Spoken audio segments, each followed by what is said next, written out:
না না ফুটপাত দখলে নেই আমরা জায়গা না রাত্রে জায়গা হয়তো আবার দুপুরে আসি। এখন সরে যাচ্ছি, ওই যে অভিযান হতেছে, এই কারণে আমরা সরে যেতেছি।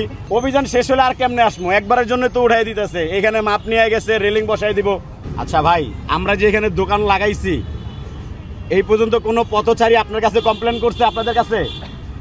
বলেন ভাই, আপনারা দেখতেছেন বাড়িওয়ালার কমপ্লেন অনুযায়ী অভিযান হচ্ছে, আপনারা বলতেছেন তাই না, কিন্তু কোনো পথচারী কিন্তু আপনাদের কাছে। ভাই আমরা দোনো পাশে দোকান বসে মাঝখান দিয়ে হাঁটার রাস্তা পর্যাপ্ত পরিমাণ ফাঁকা রাখছি ভাই।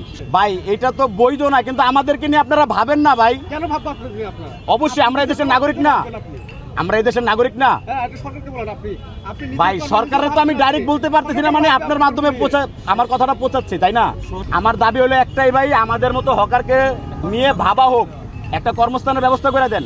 আমরা কি করে খামু, কি করে খামু বলেন? আমরা তো আর চুরি ডাকাতি করতেছি না, আমরা এখানে কি করতেছি, রাস্তার একটা সাইড চাপায়া দোকানদারি করতেছি। এখন আমরা কি করবো? এখন আমাদের তো আর করার কিছু নাই। বিষয়টা হইলো কি ভাই, স্থানীয় যে লোকজনগুলা যে আর কি বলছে না, তাদের টাকা আছে ভাই, তারা যায় কই, বিভিন্ন শোরুমে, বিভিন্ন মার্কেটে যায়। আর এই যে আমাদের মতো যে হকার যারা এখানে ফুটপাতে বসছি না দোকান নিয়ে, আমাদের মতো হকাররা যারা, ওই যে স্থানীয় বাড়িওয়ালারা কমপ্লেন করছে না, ওই বাড়িওয়ালার চাকর বাকররা এখান থেকে এসে কেনাকাটা করে ভাই আমাদের থেকে, কারণ আমরা অল্প বিক্রি করি, অল্প দামে বিক্রি করি।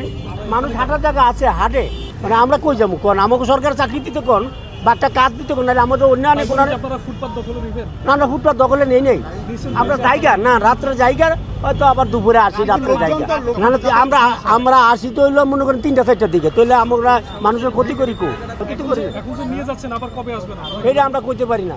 এখন সরকার যদি বসতে দিতে আসবো আমাদেরকে বলছে যে সরাই লাইতে, আমরা সরাই লাইতে আসছি, সরাই লাইতে বলছে অনেক লোকেই বলছে, আমরা ওই 10 জন যেভাবে যাইতেছে আমরাও যাইতেছি, মানে এই নির্ধারিত কোনো কে বলছে এটা আমি শিউর না, আমরা কাউকে টাকা দিই না, এইটা হে জানে, আমি দিই না কারো।